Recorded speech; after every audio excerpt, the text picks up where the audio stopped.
Hello friends, நான் உங்க டெல்லி தமிழச்சி. எல்லாரும் எப்படி இருக்கீங்க? நான் ரொம்பவே நல்லா இருக்கேன். இன்னைக்கு 50 days weight loss challenge ஓட day 20 இன்னைக்கு என்னெல்லாம் ஃபாலோ பண்ண போறேன்னு சொல்லிட்டு டிப்ஸ் அண்ட் ரெசிபிஸோட உங்க கூட ஷேர் பண்ணிக்க போறேன். சோ ஸ்கிப் பண்ணாம வீடியோ பாருங்க, அப்பதான் நீங்க weight loss பண்றதுக்கு ரொம்பவே ஹெல்ப்ஃபுல்லா இருக்கும். நிறைய ரெசிபிஸ் எல்லாமே முடிஞ்ச வரைக்கும் உங்களுக்கு கொண்டுட்டு வரேன். சோ கண்டிப்பா நீங்க அதை தொடர்ந்து பயன்படுத்தி நீங்க அதுல யூஸ்ஃபுல்லா இருக்கணும்னு நான் நினைச்சுக்கிறேன். ஏன்னா ஒரு வாய்ப்பு கிடைக்குதோ அதை நம்ம தான் பயன்படுத்திக்கணும். ஸோ இன்னைக்கு பண்ணலாம், நாளைக்கு பண்ணலான்ட்டு நம்ம மாத்திட்டே போயிட்டே இருந்துச்சு நம்மளால முடியவே முடியாது. ஏதாவது ஒரு டார்கெட் வைங்க.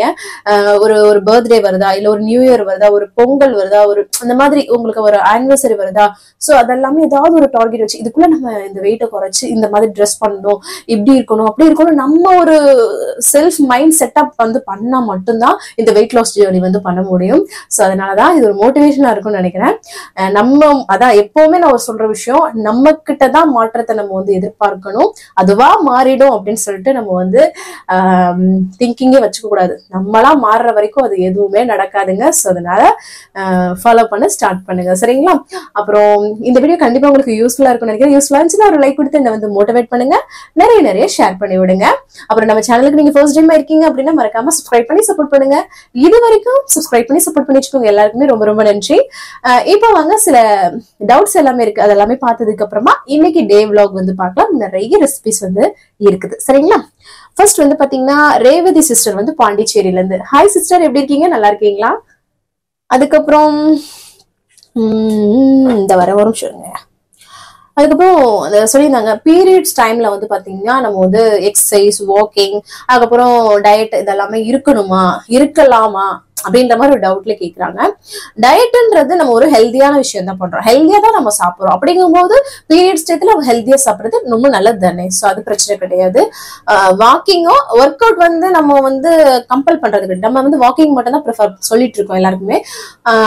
இது ரெண்டுமே உங்களால முடிஞ்சால் பண்ணலாம், சரிங்களா? உங்களோட எனர்ஜியை பொறுத்து. அந்த டயத்துல நீங்க ரொம்ப டயர்டா இருக்கீங்கன்னா அன்னைக்கு நீங்க ஸ்கிப் பண்றதே ரொம்பவே நல்லது தாங்க. மேற்கொண்டு அதை பண்ணி அதுக்கப்புறம் நீங்க டயர்ட் ஆயிராம பாத்துக்கோங்க, சரிங்களா? அதுக்கப்புறம் பாத்தீங்கன்னா 3 இயர்ஸ்க்கு முன்னாடி நான் சேனல் ஸ்டார்ட் பண்ணியிருந்தேன். அந்த பழைய வீடியோஸ் எல்லாமே பார்த்திருக்காங்க ஒரு சிஸ்டர். அவங்க சொல்லியிருந்தாங்க அப்போ 3 இயர்ஸ்க்கு முன்னாடி உங்க வீடியோ பார்த்திருந்தேன்னா நான் அப்பவே குறைச்சிருப்பேன், அந்த அளவுக்கு நீங்க பண்ணிருக்கீங்க, அப்பையில இருந்து நீங்க ஒரே மாதிரி வெயிட் கொண்டு வந்துட்டு இருக்கீங்க அப்படின்னு சொல்லி சொன்னாங்க. 3 இயர்ஸ்க்கு முன்னாடி நான் போட்டேங்க, ஆனா ரீச் கொடுத்தது. அதுக்கப்புறம் செகண்ட் பிரெக்னன்சி ஆயிடுச்சா, அதுக்கப்புறம் நான் வீடியோ ஸ்டாப்லாம் பண்ணிட்டேன்னா. ஸோ இப்போதான் பாத்தீங்கன்னா வீடியோ ரெகுலரா ஒரு 1 இயரா போட்டுட்டு இருந்தேன். இப்போ கொஞ்சம் ரீச் கொடுக்குது. ஆனா இன்னும் நிறைய பேருக்கு ஷேர் ஆச்சுன்னா ரொம்ப நல்லா இருக்கும். நிறைய பேர் பாத்தீங்கன்னா வெயிட் லாஸ்க்கு ரொம்ப ஸ்ட்ரெஸ் ஆகுறாங்க. இப்போ பாத்தீங்கன்னா நம்மளோட இன்ஸ்டாகிராம்ல பாத்தீங்கன்னா நிறைய செலிபிரிட்டிஸ், மேக்கப் ஆர்டிஸ்ட் எல்லாருமே ரீசெண்டா பாத்தீங்கன்னா கேபிஒய் ரோபோசங்கர் இருக்காங்கல்ல, ரோபோசங்கரோட அவங்களோட ஒய்ஃப், அதுக்கப்புறம்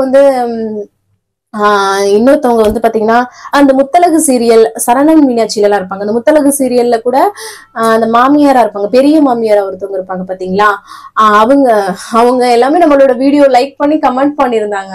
சோ அந்த மாதிரி இருக்கு. நிறைய மேக்கப் ஆர்டிஸ்ட் அவங்களோட ப்ரொஃபஷனலுக்கு அவங்களோட வெயிட்டை குறைக்கணும் அப்படின்ற மாதிரி இருக்கவங்க எல்லாருமே நம்மள உங்களோட இது ரொம்ப நல்லா இருக்கு சிஸ்டர், ஈஸியா இருக்கு, இதை டயட் மாதிரியே இல்ல, ஒரு நல்லா இருக்கு, ஹாப்பியா பண்ற மாதிரி இருக்கு அப்படின்னு சொல்லிட்டு பண்றாங்க.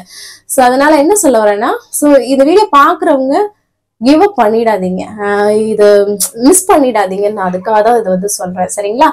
சோ தொடர்ந்து பண்ணுங்க. ஒரு விஷயம் நம்ம பண்ணும்போது தான் அதை நம்ம சாதிக்க முடியும். சோ அதுக்காக தான் எக்ஸாம்பிள் சொன்னேன்.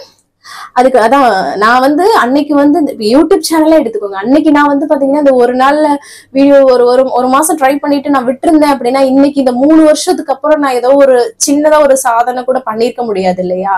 சோ அதுக்காக தான் நான் சொல்றேன். வெயிட் லாஸ்மே அப்படிதான் நான் பண்ணேன். நிறைய தடவை நான் ரொம்ப கஷ்டப்பட்டு தான் இந்த வெயிட் லாஸ் பண்ணேன். நீங்க ஈஸியா பண்ணுன்றக்காக ரொம்ப ஈஸியா சொல்லிட்டு இருக்கேன். சோ அதை பயன்படுத்திக்கோங்க. அதுக்கப்புறம் கோதுமை பிரெட் 2 நாளைக்கு முன்னாடி 2 நாளைக்கு அப்புறம் வரைக்கும் யூஸ் பண்ணக்கூடாது அப்படின்னு. பொதுவாக பிரெட் அப்படிதாங்க, ஏன்னா அதுல ஃபங்கஸ் வரும், எப்படினாலுமே வரும். அது சோ அதனால என்ன பண்ணுவோம், நாங்க எனி டைம் எங்க வீட்டுல பிரெட் இருந்துட்டே இருக்கும். எங்க பிள்ளைங்க சம்டைம் ஸ்நாக் மாதிரி சாப்பிடுவாங்க. எங்க ஹஸ்பண்ட் காலை பிரேக்ஃபாஸ்ட் கண்டிப்பா சாப்பிடுவாங்களா. சோ அதனால எங்களுக்கு காலி ஆயிட்டே இருக்கும். சோ அதனால எப்பவுமே இருக்கும். நாங்க நியூவா தான் வச்சிருப்போம். அதனால பிரச்சனை இல்லை. அதான் சிஸ்டர். அதுக்கப்புறம் ரவை அண்ட் சேமியா சாப்பிட்றதுனால நல்லா வந்து வெயிட் லாஸ் வந்து ஆகுது சிஸ்டர் அப்படி சொன்னீங்க. ஹெல்தியும் கூட, நமக்கு பிடிச்ச மாதிரி நிறைய விஷயங்கள் இருக்கு இல்லையா? ஸோ எல்லாமே மிக்ஸ் பண்ணி நீங்க வந்து சாப்பிடும்போது மில்லட்டு ஒரு நாள் நானே பாத்தீங்கன்னா வீடியோஸ் ஒரே மாதிரி நான் உங்களுக்கு காட்ட மாட்டேன். ஸோ நிறைய வெரைட்டிஸ் அப்படியே நம்ம சாப்பிடும்போது நமக்கு வந்து டயட்ல இருக்கிற மாதிரியே இருக்காது. ஸோ அதனால ஃபாலோ பண்ணிக்கோங்க. அப்புறம் சென்னையில வந்து பாத்தீங்கன்னா நிறைய வந்து இப்போ வந்து மழைனால பிரச்சனை இருக்கும்னு தெரியும். எல்லாரும் ரொம்ப சேஃப்டியா இருங்க. ஏன்னா நிறைய சென்னையில இருந்து சிஸ்டர்ஸ் எல்லாமே பாக்குறீங்க. எல்லாருமே சேஃப்டியா இருங்க. அதுதான் எப்பவுமே சொல்லணும். கடவுள்ல தான் நம்ம வந்து இது பண்ண முடியும். ஸோ சேஃப்டியா இருங்க, அதை சொல்லணும்னு நினைச்சேன் நான். அதுக்கப்புறம் வந்து பாத்தீங்கன்னா அந்த மழைனால வந்து நான் டீ வந்து எடுத்துக்கிற மாதிரி இருக்கு சிஸ்டர், குளிர்ற மாதிரி இருக்குன்னு. ஸோ நீங்க வந்து டீ எடுத்துக்கோங்க, பிளாக் டீ கிரீன் டீயா கொஞ்சம் டைவர்ட் பண்ண ட்ரை பண்ணுங்க. அதை தான் நான் எப்பவுமே சொல்லுவேன். ஸோ அது இன்னுமே உங்களோட வெயிட் லாஸ்க்கு ஹெல்ப்ஃபுல்லா இருக்கும். நீங்க போடுற உழைப்புக்கு இன்னும் எக்ஸ்ட்ரா பெனிஃபிட்ஸ் வந்து கிடைக்கும்னு சொல்றேன். ஈஸியா வந்து வெயிட் லாஸ் ஆகும், அதுக்காக தான் சொல்றேன். அதுக்கப்புறம் மாரி சிஸ்டரோட பொண்ணு வந்து ஷனாதினின்னு நினைக்கிறேன். ஹாய் டியர், எப்படி இருக்கீங்க? நல்லா இருக்கீங்களா? அதுக்கப்புறம் வந்து ஃப்ரூட் அண்ட் நட்ஸ் மூஸ்லி வந்து நானும் சாப்பிட்றேன். ஆனா எனக்கு கொஞ்சம் ஸ்வீட்னஸா இருக்கிற மாதிரி இருக்கு அப்படின்னு சொல்லியிருந்தீங்க. அதுல வந்து கொஞ்சம் சில ஃப்ரூட்ஸ் எல்லாமே போட்டிருக்காங்க இல்லையா? ஸோ அதனால வந்து இருக்கும். அதுல வந்து டேட்ஸ் எல்லாமே வந்து இருக்கும். அது வந்து ஸ்வீட் கிரேவிங்ஸ் இருக்கப்போ அது சாப்பிடும்போது இன்னும் நல்லா இருக்கும். இன்கேஸ் அதுல அந்த ஃப்ரூட்ஸை கொஞ்சம் ஒதுக்கிட்டு கூட நீங்க அந்த கிறிஸ்பியோட கொஞ்சம் அந்த பாதாம் இதெல்லாமே இருக்கும். ஸோ அப்படி கூட சாப்பிடலாம், அதிகமா இனிப்பு தெரிஞ்சிச்சுன்னா. ஸோ அதனாலதான் சொல்றேன். ஏன்னா அதுல அது ஃபுல்லாமே ஃப்ரூட்ஸ் தான். அது 1-2 பீஸ் தான் இருக்கும். அப்படிங்கும்போது பிரச்சனை கிடையாது. 1 இயரா நீங்க 1 இயருக்கு ஒன்ஸ் சாரி 1 இயருக்கு நீங்க எப்போ எத்தனை டைம் வந்து ஊருக்கு போவீங்கன்ற மாதிரி கேட்டிருந்தீங்க சிஸ்டர். நாங்க வந்து வருஷத்துக்கு ஒரு தடவை போறது, இல்லைன்னா 2 வருஷத்துக்கு ஒரு தடவை போறதெல்லாம் இருந்திருக்கு, அந்த சுச்சுவேஷன் நம்ம பொறுத்து. ஸோ அதனாலதான் மேக்சிமம் 1 இயர்க்கு ஒன்ஸ் போயிடுவோம் நாங்க. அப்புறம் வந்து பீன்ஸ் கேரட் எல்லாம் அந்த அவல் உப்புமா பண்ணும்போது வெந்திருக்குமா சிஸ்டர் கேட்டீங்க. பீன்ஸ் பச்சை பட்டாணி எல்லாம் போட்டு வதக்கிடுறேன் இல்லையா? நல்லா வதக்கிட்டு தான் நம்ம வந்து சேர்க்கிறோம் அவலை. ஸோ அதனால வெந்துரும் சிஸ்டர். வேக வச்சுட்டு தான் சேர்க்கணும் நம்ம அவலை. அப்புறம் அவல் உப்புமா வந்து வெயிட் லாஸ்க்கு ஹெல்ப் பண்ணுமான்னு கேட்டிருந்தீங்க. கண்டிப்பா வந்து, ஏன்னா அவல்ல வந்து ஃபைபர் கண்டென்ட் நிறைய இருக்கு. இதோட சிகப்பவல் இன்னும் கிடைச்சிச்சுன்னா யூஸ் பண்ணுங்க, ரொம்பவே நல்லது. சரிங்களா? அப்புறம் வந்து வாழைக்காய் வந்து சாப்பிடலாமான்னு கேட்டிருந்தீங்க. சாப்பிடலாம், எதுவுமே அளவா எடுத்துக்கலாங்க. ஏன்னா வாழைப்பழம் ஆகும்போது அதுல ஸ்வீட்னஸ் ஆட் ஆகுது இல்லையா? அதனாலதான் அதை வந்து அவாய்ட் பண்றோம். அதுவும் செவ்வாழை வந்து சாப்பிடலாம். சரிங்களா? வீக் டேஸ்ல பிள்ளைங்களுக்கு வந்து பிரியாணி செஞ்சு கொடுக்குறேன் சிஸ்டர். அப்படியே நானும் சாப்பிட்றேன் அப்படின்னு சொல்றீங்க. இந்த ஒரு வாரம் ஃபுல்லா நீங்க பண்ற உழைப்பு அந்த ஒரு நாள்ல வந்து சீட் ஆயிடும். ஆனா நீங்க அளவா எடுத்துக்கிட்டு மெயின்டைனும் வந்து பண்ணலாம். ஸோ அது உங்க கையில தான் இருக்கு. ஸோ அதை பார்த்துக்கோங்க. நீங்க வந்து கண்டபடி அந்த சாட்டர்டே சண்டேல சாப்பிட்டீங்கன்னா அந்த ஒரு வாரம் நீங்க பண்ணதுக்கான பிரயோஜனமே இருக்காது. அது நீங்க வெயிட் குறையலைன்னு சொல்லியிருந்தீங்கன்னா, ஸோ அதற்கான ரீசனா கூட இருக்கலாம். ஸோ முடிஞ்ச வரைக்கும் பாருங்க உங்களுக்கு. சரிங்களா? கரெக்டா ஃபாலோ பண்ண. ஸோ அதுக்கப்புறம் வந்து இன்னைக்கு பிறந்த நாள் அப்புறம் திருமண நாள் காணும் அனைவருக்கும் என்னோட மனமார்ந்த வாழ்த்துக்கள். சரிங்களா? அவ்வளவுதான் இன்னைக்கு கமெண்ட்ஸ் எல்லாமே. வேற ஏதாவது டவுட் இருக்குன்னா கமெண்ட்ஸ்ல சொல்லுங்க, அடுத்தடுத்த வீடியோல கண்டிப்பா ஷேர் பண்றேன். சரி, இன்னைக்கு வாங்க டே விலாக் வந்து பார்க்கலாம். நிறைய ரெசிபிஸ் இருக்கு, வாங்க பார்க்கலாம். காலையிலே நல்லா வந்து ஃப்ரெஷ்ஷாக வந்து டேவை வந்து ஸ்டார்ட் பண்ணியாச்சு. இன்றைக்கி நம்மளோட வெயிட் எவ்வளோன்னு பார்க்கலாம், எம்டி ஸ்டமக்கில். சரிங்களா? இன்றைக்கி நம்மளோட வெயிட் 59 இப்போ இருக்குது. சூப்பர். அதுக்கப்புறமா இன்றைக்கி வந்து எம்டி ஸ்டமக்கில் என்ன குடிக்கலான்னு யோசிக்கும் போது பிளாக் காஃபியே குடிச்சிடலாம் அப்படின்ற மாதிரி இருந்துங்க. ஸோ வந்து பிளாக் காஃபி தான் இன்றைக்கி வந்து குடித்தேன்.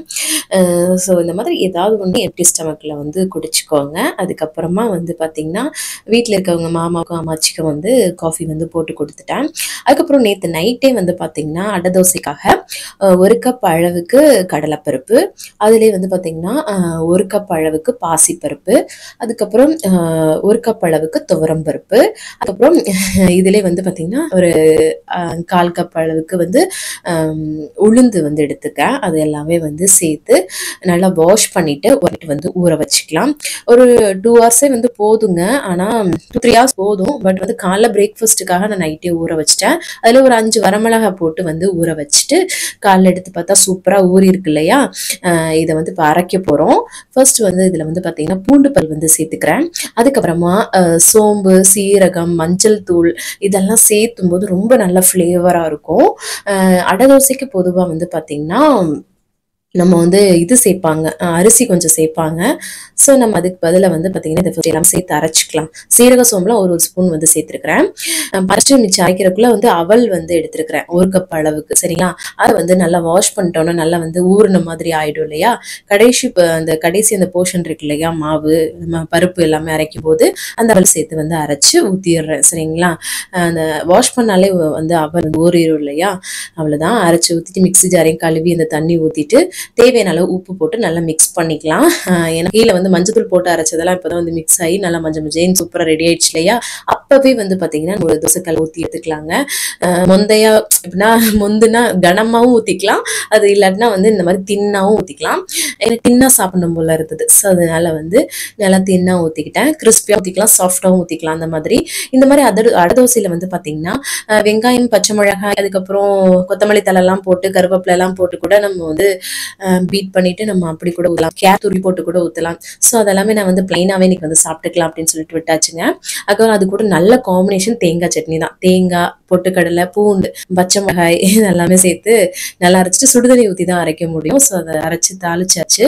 அதுக்கப்புறம் வந்து எப்பவும் போல பிரேக்ஃபாஸ்ட் கொடுத்துட்டு காஃபி கொடுப்போம் இல்லையா? ஸோ அதையும் வந்து போட்டு அம்மாச்சிக்கு வந்து வேலை பார்க்குற இடத்துல வந்து பேக் பண்ணி கொண்டு போய் வந்து கொடுத்துட்டு வந்துட்டேன். அதுக்கப்புறம் வந்து பார்த்தீங்கன்னா பிள்ளைங்களுக்கு மாமாக்கெல்லாம் ஊற்றி கொடுத்துட்டு நமக்கும் வந்து ஒரு 2 தோசை வந்து போட்டுட்டு அது கூட தேங்காய் சட்னி வச்சு சூப்பராக வந்து சாப்பிட்டாச்சுங்க. அடை தோசைக்கு தேங்காய் சட்னி வந்து ரொம்ப அல்டிமேட்டாக வந்து இருக்கும். ஸோ அதுதாங்க சூப்பராக வந்து சாப்பிட்டாச்சு. காலைல பிரேக்ஃபாஸ்ட்டு நல்ல ஒரு ப்ரோட்டீன் ரிச் வந்து பிரேக்ஃபாஸ்ட்டாக இருக்கும் அடை தோசை. காலங்காலமாக நம்ம வீட்டில் செஞ்ச அடை தோசைகள். ஸோ கண்டிப்பாக அந்த மாதிரி எடுத்துக்கலாம், சரிங்களா? அதுக்கப்புறம் வந்து பாத்திரத்தெல்லாம் கழுவி போட்டேங்க. அதுக்கப்புறமா ஒரு 11 மணி ஆயிடுச்சு. அம்மாச்சிக்கு மாமாவுக்கும் காஃபிலாம் போட்டு கொடுத்துட்டு அதுக்கப்புறமா வந்து குளிச்சு ஃப்ரெஷ் அப் ஆயிட்டு ஒரு சொட்டரை மாட்டியாச்சு. குளிர் சரியான, தலையில எண்ணெய்லாம் வச்சு பின்னி போட்டுட்டேன் நான். அதுக்கப்புறம் ஒரு கிளாஸ் நல்லா வார்ம் வாட்டர் தான் வந்து குடிக்கிறேன். வெயிட் லாஸ் டயத்தில் நிறைய தண்ணி குடிங்க, வெயிட் லாஸ்க்கு ரொம்ப ரொம்ப ஹெல்ப்ஃபுல்லாக வந்து இருக்கும். அதான் வந்து நான் இங்கே குளிர் இல்லையா, லைட்டாக வார்ம் வாட்டர் குடித்தேன். வார்ம் வாட்டர் குடிக்கிறதுமே ரொம்ப நல்லது. அதுக்காக ரொம்ப கொதிக்கலாம் தண்ணி குடிச்சிடாதீங்க. அதுக்கப்புறம் வந்து அரிசி வந்து பார்த்தீங்கன்னா ஊற வச்சுட்டு துணியை வந்து மிஷினில் போட்டு விட்டு வந்துடலான்னு சொல்லிட்டு மாடியில் இருக்கிற ரூமில் போய் மிஷினில் போட்டு விட்டுட்டு வந்துட்டேன். ஏன்னா அதிகமாக சேர்ந்துற மாதிரி இருக்குங்க. சொற்று போடுறோமா, அதுக்குள்ள ஒரு ட்ரெஸ்ஸு அப்படிங்கும்போது நிறைய ஆயிடுது. அப்புறம் குளிர் காயாது இல்லையா? ஸோ அதனால அதுக்கப்புறம் போட்டுட்டு வந்ததுக்கப்புறம் இன்னைக்கு வந்து காளான் தாங்க எடுத்திருக்கேன். ஏதாவது காளான் தாங்க, வெஜிடேரியனாக இருந்தால் அந்த காளான், மீன் மேக்கர் இதெல்லாம் வந்து பார்த்தீங்கன்னா சாப்பிட்றதுக்கு நல்லா இருக்கும். காளான்ல வந்து நிறைய ஃபைபர் இருக்கு, மீன் மேக்கர்ல வந்து ப்ரோட்டீன் வந்து இருக்கு, சரிங்களா? இன்னைக்கு வந்து நம்ம காளான் தான் வந்து பண்ண போறோம். ஸோ அதான் கட் பண்ணிட்டு இருந்தேன். இந்த சைடு குக்கரையும் ஆன் பண்ணி விட்டுட்டேங்க சோறுக்கு. ஸோ அதுவும் ஆயிட்டு இருந்தது. எல்லாமே கட் பண்ணிட்டு இப்போ ஒரு பேன்ல எண்ணெய் சுடு பண்ணிட்டு சோம்பு வந்து பொரிய விட்டுக்கிறேன். அதுக்கப்புறமா வெங்காயம், பச்சை மிளகாய் வந்து சேர்த்துட்டு இதை வந்து வதக்கி விட்டுக்கலாம். கருவேப்பிலை சேர்த்துக்கோங்க. வெங்காயம் வதங்கினதுக்கப்புறம் இஞ்சி போட்டு பேஸ்ட் சேர்த்து அதையும் வந்து நல்லா வந்து வதக்கி விட்டுக்கலாம். ஒரு நான்வெஜ் டேஸ்ட்ல வந்து பண்ணலாம் அப்படின்னு சொல்லிட்டு அதுக்கப்புறமா தக்காளி சேர்த்து உப்பு சேர்த்து இதை வந்து நல்லா வந்து வதக்கி விட்டுக்கலாம் அப்படின்னு சொல்லிட்டு இது மாதிரி நம்ம வந்து உருளைக்கிழங்கு வச்சு பண்ணலாம், காலிஃப்ளவர் இந்த மாதிரி ஏதாவது ஒரு வெஜிடபிள் வச்சு இந்த மாதிரி ட்ரை பண்ணலாம். மீன் மேக்கர் வச்சு கூட பண்ணலாம். மசாலாவுக்கு வந்து பார்த்தீங்கன்னா வெறும் மிளகாய் தூள், மஞ்சள் தூள், மல்லித்தூள், கரம் மசாலா சேர்த்துருக்கிறேன். அதுக்கப்புறமா சிக்கன் தூள் இருக்கு இல்லையா, சிக்கன் மசாலா, அதையும் வந்து கொஞ்சம் ஃப்ளேவருக்காக சேர்த்துருக்கிறேன் நான். நல்லா மிக்ஸ் பண்ணும்போது பார்த்தீங்கன்னா கொஞ்சம் அடி பிடிக்கிற மாதிரி இருக்கும் இல்லையா, கொஞ்சமாக வந்து தண்ணி சேர்த்து நல்லா வந்து கிளறி விட்டுக்கலாம். அவ்வளோதான். நல்லா வந்து மசாலா வந்து ரெடி ஆயிடுச்சு இல்லையா? இதில் வந்து பார்த்தீங்கன்னா நல்லா ஒரு பெரிய குடமிளகாயை கட் பண்ணி சேர்த்துக்கிறேன். கொஞ்சம் பொடியாவே கட் பண்ணி சேர்த்துக்கிறேன். கொஞ்சம் இந்த காளான்லாம் வாங்கிடுச்சுன்னா சின்ன ஐடியா, கொஞ்சம் குவான்டிட்டியும் அதிகமாக இருக்கும். குடமிளகாய் ரொம்ப ரொம்ப நல்லதுங்க, ஃபைபர் அதுலேயுமே ரொம்ப அதிகமாக இருக்கு. ஸோ காளான், குடமிளகாய் எல்லாம் ரொம்ப தேர்ந்து சாப்பிடுங்க. ஸோ காளானையும் அப்படியே சேர்த்துட்டுங்க, மொத்தமாகவே சேர்த்துட்டு குடமிளகாய் ரெண்டும் சேர்ந்து வதங்கிடும்னு சொல்லிட்டு இந்த சைடு குக்கரை ஓப்பன் பண்ண சாதம் சூப்பராக ரெடி ஆயிடுச்சு. இப்போ வந்து அந்த காளான்லேருந்து தண்ணி ஈர்த்து வரும் இல்லையா, நல்லா வருது பாருங்க. அதில் வந்து தேவையான உப்பு சேர்த்துட்டு நல்லா மிக்ஸ் பண்ணி விட்டுக்கலாம். அதுக்கப்புறம் வந்து என்னடா பக்கெட்டோட நிக்கிறேன்னு பாக்குறீங்களா, தயிர் தாங்க. தயிரை வந்து தாளிச்சு கொடுத்துடலாம் சிம்பிளா அப்படின்னு சொல்லிட்டு காளானும் இந்த சைடு ரெடி ஆயிடுச்சுங்க. நல்லா சுருண்டு வந்துருச்சா, கடைசியா கொஞ்சம் கொத்தமல்லி தலை தூவி இறக்கிட வேண்டியதான். சூப்பரா ரெடி ஆயிடுச்சு. சப்பாத்தி அப்புறம் பிரெட் கூட வச்சு சாப்பிட்றதுக்கு, சாதம், அப்புறம் மில்லட் ரைசஸ் இந்த மாதிரி எதுக்குனாலும் காம்பினேஷன் ரொம்ப நல்லா இருக்கும். ஸோ அதுக்கப்புறம் வந்து தயிரை வந்து மஞ்சத்தூள், உப்பு போட்டு நல்லா வந்து பீட் பண்ணிக்கலாம். சும்மா மோர் குழம்பு மாதிரி சிம்பிளா தாளிச்சு கொடுத்துடலாம் அப்படின்னு சொல்லிட்டு மோர் தாளிப்போல அந்த மாதிரி தாளிப்பு கடுகு, அது கூட வரமிளகாய், கருவேப்பிலை சேர்த்துக்கிட்டேன். கருவேப்பிலை கொஞ்சோண்டு தாங்க மாடியில இருந்தது, அதையும் போய் பறிச்சுட்டு வந்துட்டேன். ஏன்னா அந்த மோர் தாளிக்கிறது கருவேப்பிலை இருந்தா ரொம்ப நல்லா இருக்கு இல்லையா. தாளிச்சதும் அடுப்பு ஆஃப் பண்ணிட்டு அந்த நம்ம மிக்ஸ் பண்ணி வச்சிருந்தோம் இல்லையா மோர், அதை வந்து சேர்த்துட்டு கொத்தமல்லி தலை தூவி உப்பெல்லாம் வந்து கரெக்டாக பார்த்துட்டு சூப்பராக ரெடி பண்ணியாச்சு. அம்மாச்சிக்கு வந்து சாப்பாடு எல்லாமே வச்சு அவங்களுக்கு வந்து பேக் பண்ணி கொடுத்துட்டு வந்துட்டேன். ஸோ எனக்கு வந்து சிம்பிளாக வந்து 2 ப்ரௌன் பிரெட் மட்டும் எடுத்துக்கிட்டேன். எனக்கு காளான் கூட வச்சு சாப்பிட்றதுக்கு ரொம்ப நல்லா இருக்கும். நம்ம சப்பாத்தி போட்டு சாப்பிடலாம், ஏதாவது தோசை நிறைய வெயிட் லாஸ் பண்ணுறேன் இல்லையா, ஏதாவது ஒரு போர்ஷனாக அந்த காளான் சூப்பராக எடுத்துக்கலாங்க. அது கூட வெள்ளரிக்காவும் கட் பண்ணி சூப்பர் ஃபில்லிங்காக வந்து சாப்பிட்டுட்டேன். அதுக்கப்புறம் துணி எல்லாம் மிஷினில் ஆயிட்டு இருந்துச்சு. ஸோ அதை போய் காய போட்டு வந்தெல்லாம் சொல்லிட்டு காய போட்டுட்டு வந்துட்டு அதுக்கப்புறம் வீடியோ எடிட்டிங்லாம் பண்ணிட்டு இருந்தேங்க. அப்புறம் ஒரு 4-4:30 போல் வந்து நல்லா ஒரு அரை மணி நேரம் வாக்கிங் வந்து பண்ணேன். வெயிட் லாஸ் 1 மணி நேரம் வாக்கிங் பண்ணுங்க, உங்களோட வெயிட் லாஸ்க்கு ரொம்பவே ஹெல்ப்ஃபுல்லா வந்து இருக்கும். அதுக்கப்புறமா வந்து ஒரு லெமன் டீ, கிரீன் டீ இருக்கும் இல்லையா, ஸோ அதான் வந்து போட்டு குடிக்கலாம். இது வந்து வெளிநாட்டு பிராண்டு. என்ன பிராண்டுன்னு கேட்பீங்க, இது வந்து ஃபாரின்ல இருந்து கொண்டு வந்தது. ஸோ இங்கேயே லோக்கல்ல நிறைய லிப்டன் அந்த மாதிரி நிறைய பிராண்ட் இருக்கு. அந்த மாதிரி கிரீன் டீ வந்து எந்த ஃபிளேவர் பிடிக்குதோ அது யூஸ் பண்ணிக்கோங்க. ஸோ சூப்பரா வந்து குடிச்சாச்சுங்க. அதுக்கப்புறமா அம்மாச்சிக்கு மாமாவுக்கு ஈவினிங் டைம்ல எப்பயும் காஃபி போட்டு கொடுப்போம் இல்லையா, ஸோ அவங்களுக்கும் வந்து காஃபி போட்டு கொண்டு போய் கொடுத்துட்டு இருந்தலாம்னு சொல்லி இதோடைய காணோங்க. அது ஒரு கிண்ணத்தை வச்சு மூடி கொண்டு போய் கொடுத்துட்டு வந்தேன். அதுக்கப்புறம் தம்பியும் டியூஷன் டைம் ஆயிடுச்சு, அவனை கொண்டு போய் விட்டுட்டு வந்துடலாம்னு சொல்லிட்டு ரைஸ் சூட்டெல்லாம் போட்டு நல்லா பேக் பண்ணி கொண்டு போய் விட்டுட்டு வந்துட்டு டின்னர் ப்ரிப்பரேஷன் வந்து ஸ்டார்ட் பண்ணிட்டேன். ஸோ தக்காளி கார சட்னி மாதிரி ஏதாவது பண்ணலாம்னு சொல்லிட்டு ஒக்சிஜார் வந்து வெங்காயம் வந்து பச்சையாக கட் பண்ணி சேர்த்துருக்கிறேன். அது கூட வந்து பார்த்தீங்கன்னா பூண்டு, அதுக்கப்புறம் வரமிளகா காரத்துக்கு ஏற்ப தக்காளி வந்து நல்லா எக்ஸ்ட்ரா வந்து சேர்க்கணும். இதெல்லாம் நல்லா வந்து பேஸ்டா அரைச்சிக்கலாம். அதுக்கப்புறம் ஒரு கடாயில வந்து எண்ணெய் சேர்த்துட்டு கடுகு வந்து பொரிய விட்டுட்டு கொஞ்சமா கருவேப்பிலையும் பொரிய விட்டுட்டு அதுக்கப்புறமா நம்ம அந்த சட்னியை வந்து சேர்த்துட்டு தேவையான தண்ணி விட்டு உப்பெல்லாம் சேர்த்து நல்லா அந்த மாதிரி கொதிக்க விட்டுக்கலாங்க. நல்லா கொதிக்கும் போது டேஸ்ட் ரொம்ப நல்லா இருக்கும், செம்மையா இருக்கும். அதுக்கப்புறம் இந்த சைடு வந்து பாத்தீங்கன்னா காலையில இருந்து அரைச்சோம்ல அடை தோசை மாவு பேலன்ஸ் இருந்தது, நான் ஃப்ரிட்ஜில் எடுத்துட்டேன். ஸோ அது எனக்கு 2 தோசை ஊற்றி சூப்பராக சட்னி வச்சு செம்ம டேஸ்டியாக வந்து சாப்பிட்டேன். ஸோ இந்த மாதிரி தேங்காய் சட்னிக்கும் அல்டிமேட்டாக இருக்கும், கார சட்னிக்கு ரொம்பவே நல்லா இருக்குங்க. சூப்பராக வச்சு சாப்பிட்டுட்டு வீட்டில் உங்களுமே வந்து டின்னர்லாம் கொடுத்துட்டு பாத்திரத்தெல்லாம் விளக்கி கம்ப்ளீட்டாக வேலையை முடிச்சாச்சுங்க. கடைசியாக வந்து இப்போ வந்து வார்ம் வாட்டர் வந்து குடிச்சு இன்னைக்கு டே வந்து கம்ப்ளீட் பண்ணுறேன். 6:30 மணிக்கு 7 மணிக்கு சாப்பிட்றோன்னா கிரீன் டீ, பிளாக் காஃபி அந்த மாதிரி அதுக்கப்புறமா குடிங்க, நிறைய தண்ணி குடிங்க, வேற எதுவும் சாப்பிட்றாதீங்க சரிங்களா. ஸோ இந்த மாதிரி தான் இன்னைக்கு டே வந்து போச்சு. ஸோ இன்னைக்கு டே வந்து பார்த்தீங்கன்னா சூப்பராக கம்ப்ளீட் பண்ணிட்டேன். நீங்களும் சூப்பராக கம்ப்ளீட் பண்ணிப்பேன்னு நினைக்கிறேன். இந்த வீடியோ கண்டிப்பாக உங்களுக்கு யூஸ்ஃபுல்லாக இருக்கும்னு நினைக்கிறேன். யூஸ்ஃபுல்லாக இருந்துச்சுன்னா ஒரு லைக் கொடுத்து என்ன வந்து மோட்டிவேட் பண்ணுங்க, நிறைய ஷேர் பண்ணி விடுங்க. அவ்வளோதான் நினைக்கிறேன். நாளைக்கு என்னெல்லாம் பண்ணுறோன்னு சொல்லிட்டு பார்க்கலாம். இவ்வளோ நேரம் வீடியோ பொறுமையாக பார்த்தமைக்கு மிக்க நன்றி. பாய்.